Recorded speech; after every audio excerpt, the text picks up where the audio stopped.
Collector Siddharth Sihag की वाहन चालकों और ट्रांसपोर्ट से अपील है। चूरू कलेक्टर ने वीडियो जारी कर वाहन चालकों से अनुरोध किया, आमजन की परेशानी को ध्यान में रखें। ट्रांसपोर्ट और वाहन चालकों की सुरक्षा के लिए मोटर वाहन अधिनियम की धारा 134 के प्रावधान वर्तमान में भी यथावत वैधानिक तरीके से प्रशासन के समक्ष अपनी बात रखें। वाहन चालक आमजन को परेशानी हो रही है और ऐसा कदम ना उठाएं। प्रदर्शन वर्तमान में भारतीय न्याय संहिता के विरोध में कुछ ट्रांसपोर्ट यूनियंस के द्वारा वाहन चालकों के द्वारा विरोध प्रदर्शन किया गया तथा ज्ञापन इस कार्यालय में दिए गए हैं। मैं आप सभी से अनुरोध करना चाहूँगा कि आप भारतीय न्याय संहिता की धारा 106 के विरोध में जो प्रदर्शन कर रहे हैं, इसके संबंध में कुछ भ्रांतियां हैं, जिन भ्रांतियों को मैं आज आपके समक्ष क्लियर करना चाहूँगा।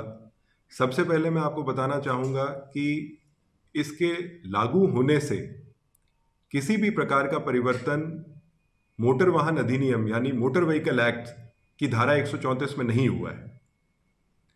धारा 134 ये कहती है कि आपको निकटतम अस्पताल में दुर्घटना के पश्चात घायल व्यक्ति को ले जाने की जो बाध्यता है वो तब लागू नहीं होती है यदि भीड़ के क्रोध के कारण या अन्य किसी ऐसी परिस्थिति के कारण जो चालक की वश में ना हो, ऐसा करना व्यवहारिक नहीं है। यानी किसी व्यक्ति को निकटतम अस्पताल तक ले जाना, उसकी सूचना देना, यह बाध्यता सिर्फ तभी है जब उस व्यक्ति को भीड़ के आक्रोश के कारण स्वयं के जान माल का कोई खतरा ना हो। यह कानून बनाने का जो मकसद है वह मकसद है कि जो हम आसपास दुर्घटनाओं के बारे में सुनते हैं, जहां पर किसी व्यक्ति के द्वारा किसी महंगी कार में गाड़ी चलाते हुए और फुटपाथ पर सोए हुए लोगों को रौंद दिया जाता है, या